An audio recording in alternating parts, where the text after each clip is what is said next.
The em dash, your secret tool for emphasis.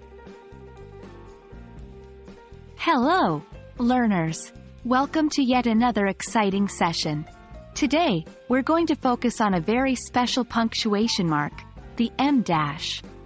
You may be wondering, why is this dash so special?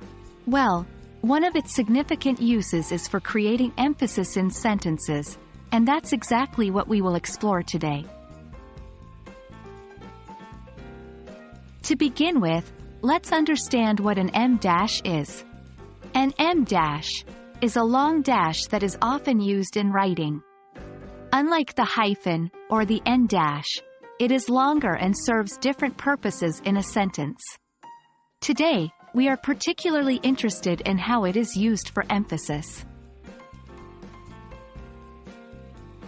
Em dashes are great for creating emphasis because they cause a brief pause and draw attention to the enclosed or following phrase.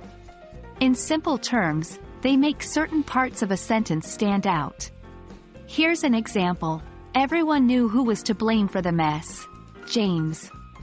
In this sentence, the em dash emphasizes the name, James, making it stand out as the person blamed for the mess. While our focus today is on using the em dash for emphasis, it's worth noting that this punctuation mark has other uses too. These include substituting for commas or parentheses without causing confusion, indicating interruptions or abrupt changes in thought. Here's an example. She was running towards the, oh, look, a squirrel. In this case, the em dash is used to indicate an abrupt change in thought. The em dash is not the only type of dash in English. There are two others, the hyphen and the en dash. While they may look similar, their usage differs.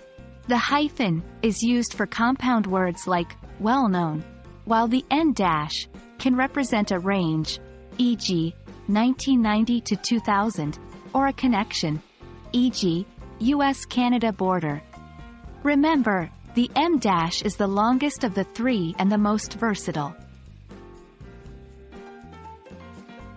We hope that this video has shed some light on the role of the em dash and how you can use it to create emphasis in your writing.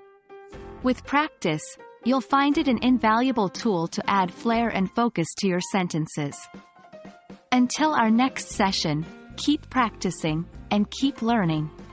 Stay tuned for our next video, where we'll be exploring another exciting topic, the use of parentheses.